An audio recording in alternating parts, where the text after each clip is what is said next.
मन्त्रालय, अर्थ मन्त्रालय, ऊर्जा, जलस्रोत तथा सिंचाई मन्त्रालय, कानुन न्याय तथा संसदीय मामिला मन्त्रालय, गृह मन्त्रालय, उद्योग वाणिज्य तथा आपूर्ति मन्त्रालय, कृषि तथा पशुपन्छी विकास मन्त्रालय, खानेपानी मन्त्रालय, परराष्ट्र मन्त्रालय, भूमि व्यवस्था सहकारी तथा गरिबी निवारण मन्त्रालय, भौतिक पूर्वाधार तथा यातायात मन्त्रालय, महिला बालबालिका तथा ज्येष्ठ नागरिक मन्त्रालय, युवा तथा खेलकुद मन्त्रालय, रक्षा मन्त्रालय, वन तथा वातावरण मन्त्रालय, शिक्षा विज्ञान तथा प्रविधि मन्त्रालय, श्रम रोजगार तथा सामाजिक सुरक्षा मन्त्रालय, संस्कृति पर्यटन तथा नागरिक उड्डयन मन्त्रालय, सङ्घीय मामिला तथा सामान्य प्रशासन मन्त्रालय, सञ्चार तथा सूचना प्रविधि मन्त्रालय, शहरी विकास मन्त्रालय, राष्ट्रिय योजना आयोगको सचिवालय, प्रधानमन्त्री तथा मन्त्री परिषदको कार्यालय, राष्ट्रपति तथा उपराष्ट्रपतिको कार्यालयका विनियोजन शीर्षकहरू सम्बन्धी खर्च कटौतीका प्रस्तावहरू फिर्ता लिन चाहनुहुन्छ भने समय दिन्छु।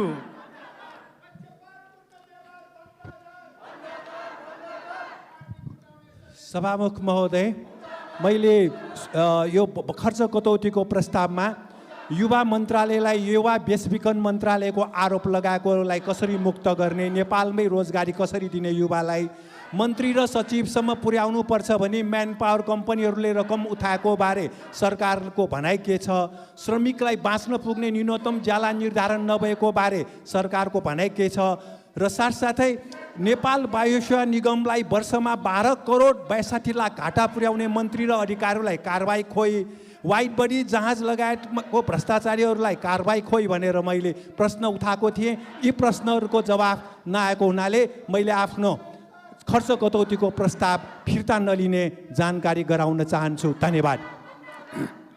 मान्य श्री प्रेम सुवालले आफूले पेश गर्नुभएको खर्च कटौतीको प्रस्ताव फिर्ता लिन नचाहनु भएकोले उक्त खर्च कटौतीको प्रस्तावहरूलाई निर्णयार्थ प्रस्तुत गर्दछु। यो प्रस्तावको पक्षमा हुने मान्य सदस्यहरूले हुन्छ भन्नुहोला र यसको विपक्षमा हुने मान्य सदस्यहरूले हुन्न भन्नुहोला। यो प्रस्तावको पक्षमा हुने मान्य सदस्यहरूले हुन्छ भन्नुहोस्। यसको विपक्षमा हुने मान्य सदस्यहरूले हुन्न भन्नुहोस्। हुन्न भन्ने पक्षका मान्य सदस्यहरूको बहुमत भएकोले मान्य श्री प्रेम सुवालले राख्नुभएको उक्त खर्च कटौतीका प्रस्तावहरू बहुमतले अस्वीकृत भएको घोषणा गर्दछु।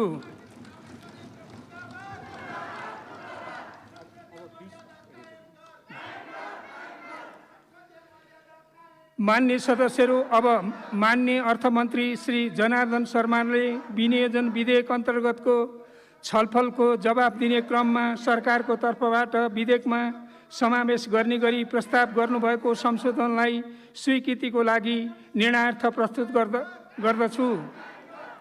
यो प्रस्तावको पक्षमा हुने मान्य सदस्यहरूले हुन्छ भन्नुहोला, यसको विपक्षमा हुने मान्य सदस्यहरूले हुन्न भन्नुहोला। यो प्रस्तावको पक्षमा हुने मान्य सदस्यहरूले हुन्छ भन्नुहोस्। यसको विपक्षमा हुने मान्य सदस्यहरूले हुन्न भन्नुहोस्।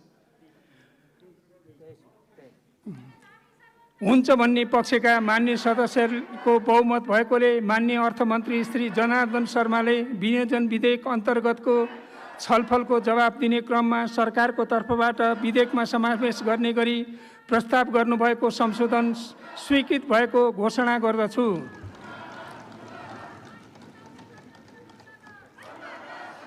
मान्य सदस्यहरू, अब मान्य अर्थमन्त्री श्री जनार्दन शर्माले विनियोजन विधेयक अन्तर्गतको छलफलको जवाब दिने क्रममा सरकारको तर्फबाट विधेयकमा समावेश गर्ने गरी प्रस्ताव प्रस्तुत गर्नुभएको स्वीकृत संशोधनलाई विनियोजन विधेयक 2078 को अङ्ग बनोस् भन्ने निर्णयार्थ प्रस्तुत गर्दछु। यो प्रस्तावको पक्षमा हुने मान्य सदस्यहरूले हुन्छ भन्नुहोला, यसको विपक्षमा हुने मान्य सदस्यले हुन्न भन्नुहोला। यो प्रस्तावको पक्षमा हुने मान्य सदस्यहरूले हुन्छ भन्नुहोस्। यसको विपक्षमा हुने मान्य सदस्यहरूले हुन्न भन्नुहोस्। हुन्छ भन्ने पक्षका मान्य सदस्यहरूको बहुमत भएकोले मान्य अर्थमन्त्री श्री जनार्दन शर्माले विनियोजन विधेयक अन्तर्गतको छलफलको जवाब दिने क्रममा सरकारको तर्फबाट विधेयक समावेश गर्ने गरी प्रस्ताव प्रस्तुत गर्नुभएको स्वीकृत संशोधन बहुमतले विनियोजन विधेयक 2078 को अङ्ग बनेको घोषणा गर्दछु। अब म विधेयकको दफा 2 देखि 11 सम्म र सोसँग सम्बन्धित अनुसूची 1 र 2 विनियोजन विधेयक 2078 को अङ्ग बनोस् भनी निर्णयार्थ प्रस्तुत गर्दछु। यो प्रस्तावको पक्षमा हुने मान्य सदस्यहरूले हुन्छ भन्नुहोला, यसको विपक्षमा हुने मान्य सदस्यहरूले हुन्न भन्नुहोला। यो प्रस्तावको पक्षमा हुने मान्य सदस्यहरूले हुन्छ भन्नुहोस्, यसको विपक्षमा हुने मान्य सदस्यहरूले हुन्न भन्नुहोस्। हुन्छ भन्ने पक्षका मान्य सदस्यहरूको बहुमत भएकोले विधेयकको दफा 2 देखि 11 सम्म र सोसँग सम्बन्धित अनुसूची 1 र 2 विनियोजन विधेयक 2078 को अङ्ग बनेको घोषणा गर्दछु।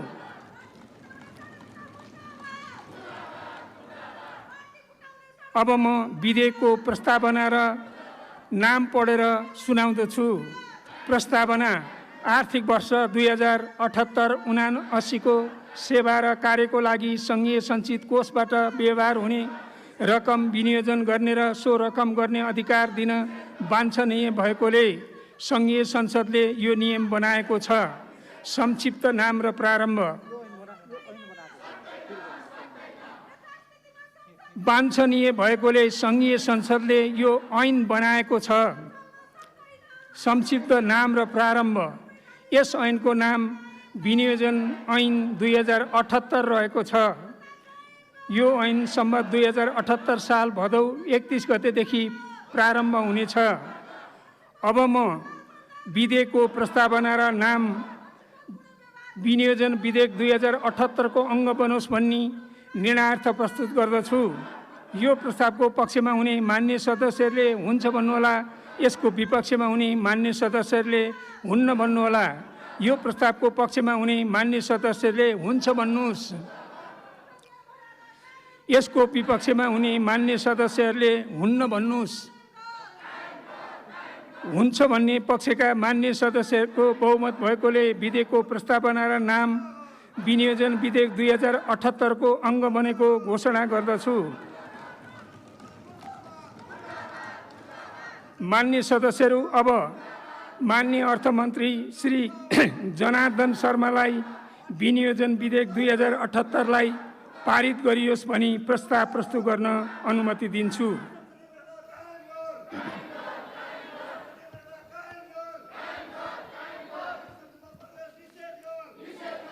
सम्मान्य सभामुख महोदयको अनुमतिले विनियोजन विधेयक 2078 लाई पारित गरियोस् भनी प्रस्ताव प्रस्तुत गर्दछु।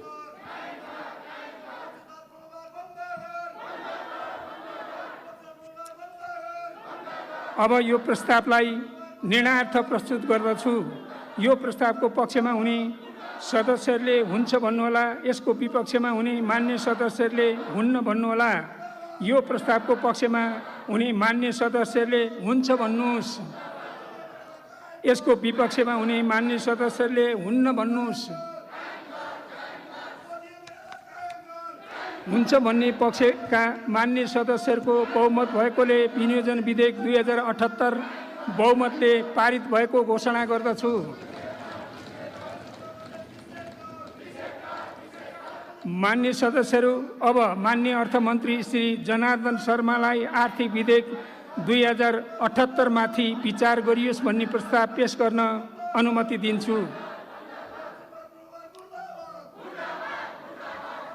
सम्मान्य सभामुख महोदयको अनुमतिले आर्थिक विधेयक 2078 माथि विचार गरियोस् भनी प्रस्ताव प्रस्तुत गर्दछु। धन्यवाद। मान्य सदस्यहरू, अब आर्थिक विधेयक 2078 माथि विचार गरियोस् भन्ने प्रस्तावमाथि अर्थात् विधेयकमाथिको सामान्य छलफल प्रारम्भ हुन्छ। यस छलफलमा विधेयकको सैद्धान्तिक पक्षमा मात्र छलफल हुने बेहोरा अनुरोध गर्दछु। मान्य सदस्यहरू, उक्त छलफलमा भाग लिन चाहनुहुने मान्य सदस्यहरूले आफ्नो नाम सभामुखको ड्याससँगै बसेका कर्मचारीहरूलाई उपलब्ध गराइदिन हुन अनुरोध गर्दछु। छलफलमा भाग लिन चाहनुहुने प्रत्येक मान्य सदस्यलाई 3 मिनेटको समय निर्धारण गरिएको छ। सर्वप्रथम मान्य श्री प्रेम सुवाल, समय 3 मिनेट। सभामुख महोदय, यो आर्थिक अध्यादेश आर्थिक विधेयकमा हामीले प्रगतिशील करको नीतिलाई व्यवस्था गर्नुपर्छ। स्वास्थ्यलाई जोखिम हुने चुरोट, बिडी, खैनी, सुर्ती लगायत वस्तु उत्पादन र आयात बन्द गर्नुपर्छ। सार्वजनिक शैक्षिक गुठी अन्तर्गतका विद्यालय कलेजको सम्पत्ति अन्ततः सरकारकै भएकोले आयकर लगाउने कानुनी व्यवस्था हटाउनुपर्छ। ठुल्ठुला उद्योगी व्यापारीलाई कर छुट, बक्यौता एवं जरिवाना छुटको व्यवस्था भ्रष्टाचारको रूपमा देखिएको हुँदा यस्ता छुट साना उद्योगी व्यापारीलाई मात्र दिने व्यवस्था गर्नुपर्छ। ठुल्ठुला निजी संस्थानलाई भन्सार अन्तःशुल्क आयकर छुटको व्यवस्था गर्नु हुँदैन। सभामुख महोदय, विश्व सम्पदा सूचीमा परेको भक्तपुर दरबार क्षेत्रसँगै जोडिएको भक्तपुर साना औद्योगिक क्षेत्रलाई भक्तपुर औद्योगिक क्षेत्र बनाउने सम्बन्धित सरकारी अधिकारीहरू र यहाँको यस औद्योगिक क्षेत्रको वरिपरिको ब्यासी खौमा इताछे शहीद उद्यान कालीदह क्षेत्रका ज्येष्ठ नागरिक, बिरामी, बालबालिका सबैलाई घरमै बस्न नहुने गरी ध्वनि, धुवाँ, रसायन प्रदूषण फाल्ने नेपो र कृत्य टेक्सटाइल लगायतलाई अविलम्ब बन्द गराउने यहाँ यो बजेटमा आउनु पर्दछ। र महालेखा परीक्षकको प्रतिवेदन 2058 अनुसार 576 ठेका अलपत्र परेको नेपाल प्रहरी मार्फत छानबिन गराई दोषीलाई अविलम्ब कारबाही गर्नुपर्छ।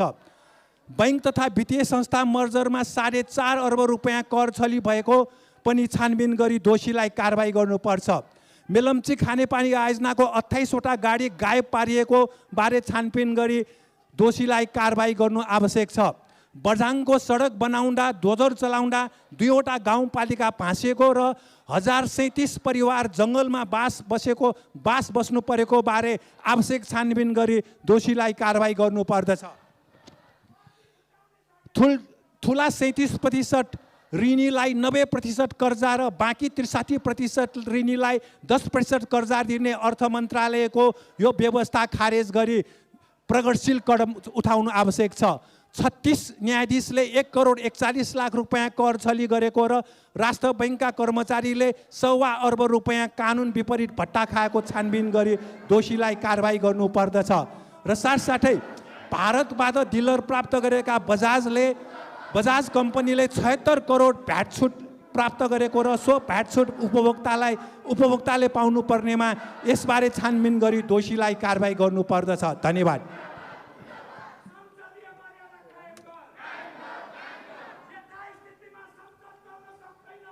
अब माननीय अर्थमन्त्री श्री जनार्दन शर्मालाई छलफलमा उठेका प्रश्नहरूको जवाफ दिन अनुमति दिन्छु।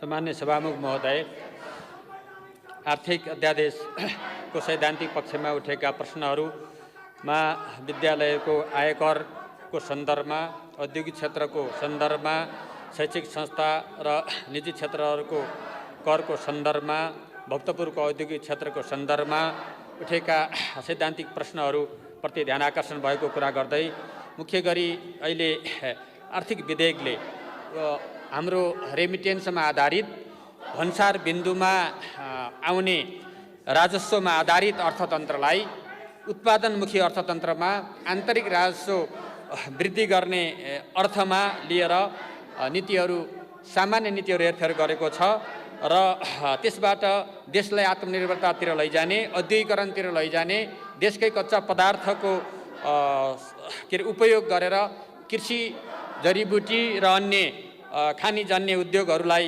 प्राथमिकता दिने कुराहरूमा जोड दिएको कुरा म स्पष्ट गर्न चाहन्छु र वित्तीय संस्थाहरूका मर्जर लगायतका कुराहरूलाई पनि प्राथमिकतासहित अगाडि बढाएको कुरा म यहाँ स्पष्ट गर्न चाहन्छु। धन्यवाद। अब यो छलफल यहीँ समाप्त हुन्छ। अब म आर्थिक विधेयक 2078 माथि विचार गरियोस् भन्ने प्रस्तावलाई निर्णयार्थ प्रस्तुत गर्दछु। यो प्रस्तावको पक्षमा हुने मान्य सदस्यहरूले हुन्छ भन्नुहोला र यसको विपक्षमा हुने मान्य सदस्यहरूले हुन्न भन्नुहोला। यो प्रस्तावको पक्षमा हुने मान्य सदस्यहरूले हुन्छ भन्नुहोस्। यसको विपक्षमा हुने मान्य सदस्यहरूले हुन्न भन्नुहोस्। हुन्छ भन्ने पक्षका मान्य सदस्यहरूको बहुमत भएकोले आर्थिक विधेयक 2078 माथि विचार गरियोस् भन्ने प्रस्ताव बहुमतले स्वीकृत भएको घोषणा गर्दछु।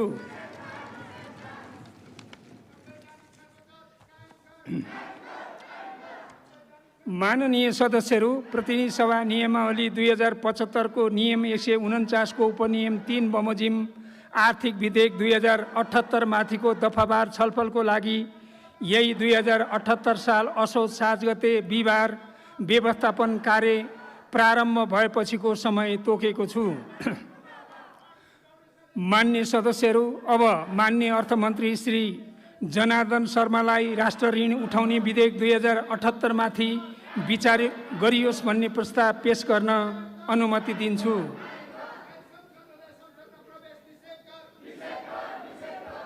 सम्मान्य सभामुख महोदयको अनुमतिले राष्ट्र ऋण उठाउने विधेयक 2078 माथि विचार गरियोस् भनी प्रस्ताव प्रस्तुत गर्दछु। धन्यवाद।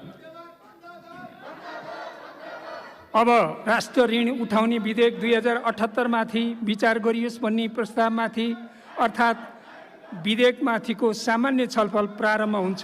मान्य सदस्यहरू, यस छलफलमा विधेयकको सैद्धान्तिक पक्षमा मात्र छलफल हुने बेहोरा अनुरोध गर्दछु। मान्य सदस्यहरू, उक्त छलफलमा भाग लिन चाहनुहुने मान्य सदस्यहरूले आफ्नो नाम सभामुखको डायसँगै बसेका कर्मचारीहरूलाई उपलब्ध गराइदिन हुन अनुरोध गर्दछु। छलफलमा भाग लिन चाहनुहुने प्रत्येक मान्य सदस्यलाई 3 मिनेट समय निर्धारण गरिएको छ। सर्वप्रथम मान्य श्री प्रेम सुवाल, समय 3 मिनेट। सभामुख महोदय, सरकारले कति ऋण लिने? 17 खर्ब भन्दा बढी सार्वजनिक ऋण पुग्यो। कुन कुन प्रधानमन्त्री र अर्थमन्त्रीले यी ऋण लिएर कहाँ कहाँ दुरुपयोग भयो, यसको छानबिन गरी कारबाही हुनु आवश्यक छ। ऋण जति लिए पनि 10 वर्ष विद्युत प्राधिकरणका अधिकारीहरूले भनेअनुसार भारतसँग 10 वर्षदेखि 700 मेगावाट बिजुली किनेर बाल्नु पर्यो। यो के हो? अझै बाल्नु पर्दैछ। अहिले पनि स्थिति उस्तै छ। सरकार र मन्त्रीहरूले खोइ काम गरेको। रुसमा क्रान्तिपछि लेनिनले बिजुली भनेर जोड दिनुभयो। खोइ हाम्रा प्रधानमन्त्री र मन्त्रीहरूले बिजुलीको महत्त्व कहिले बुझ्ने हो? भारतसँग कति किन्ने हो बिजुली? व्यापार घाटा बढ्नुमा गाडी, पेट्रोलियम पदार्थ, एलपी ग्यास, बिजुली आयात नै हो। जलस्रोतको धनी देश नेपालले बिजुली कति आयात गर्ने? जलविद्युत उत्पादन भएको भए 100 वर्ष भयो जलविद्युत उत्पादन भएको। सालाखाला 1 वर्षमा 10 मेगावाट पनि उत्पादन भएन। सरकारहरू कति कमजोर। खाना पकाउन, कपडा धुन, पानी तान्न, घरायसी कामको लागि बिजुली सस्तोमा दिनुपर्छ र ससाना उद्योग धन्दालाई पनि सस्तोमा बिजुली दिनुपर्छ। तर सरकारले ठुल्ठुला उद्योगलाई सस्तोमा बिजुली दिने 35 अर्ब ठुल्ठुला उद्योगीसँग बिजुलीको पैसा उठाउन बाँकी छ। घरायसी बिजुली बाल्नेलाई 2 महिना पैसा तिरेन भने लाइन काट्छ। कुन कुन मन्त्रीको हो त्यो ठुल्ठुला उद्योगहरू? 35 अर्ब बाँकी हुँदा पनि किन लाइन काटिएन? सरकारको कुर्सीमा बस्न सजिलो छ, जनताको काम गर्न गाह्रो छ। जनताको काम नगर्नेहरू सिंहदरबारको कुर्सीमा किन बस्ने? कामै गर्न आउँदैन, कामै गर्न सक्दैन भने सिंहदरबारमा कतिचोटि जाने? जति पटक गए पनि काम गर्न आउँदैन, त्यस्ता मान्छेहरू किन जाने सिंहदरबारमा? खोइ सरकारले काम गरेको जनताको। त्यसकारण यो ऋणको बारे छानबिन गर्नुपर्छ। ऋणले देश डुब्छ। त्यसकारण हामीले विदेशीको ऋण लिनुहुन्न। एमसिसीको 50 करोड डलर त कामै लाग्दैन। त्यसैलाई यो त एकदमै ठुलो हो भनेर हाम्रा प्रधानमन्त्री र मन्त्रीहरू भन्नुहुन्छ। खरबपतिहरू यही संसदमा सदस्य छन्। कति कर तिर्यो? खोइ सरकारले कहिले सार्वजनिक गरेको छ? सबभन्दा धनी मान्छे पार्टीको सांसद बनाएको छ, तर त्यो धनी मान्छेले सरकारलाई कति कर तिर्यो? खोइ कहिले सार्वजनिक हुन्छ? अमेरिकाको दलाल किन बन्ने हामी? हाम्रै देशका उद्योगपतिहरू, ठुल्ठुला उद्योगपतिहरू जसले कर छलिरहेका छन्, उनीहरूसँग कर किन नउठाएको? त्यसकारण यो अर्थमन्त्रीजीले यो ऋण उठाउने भनेर जुन ल्याएको विधेयक छ, यो काम लाग्दैन। हामीले हाम्रै देशमा अब कर उठाउन सक्छौँ, जनताको सहयोगमा हामीले नेपाललाई विकास गर्न सक्छौँ। धन्यवाद। अब माननीय अर्थमन्त्री श्री जनार्दन शर्मालाई छलफलमा उठेका प्रश्नहरूको जवाफ दिन अनुमति दिन्छु।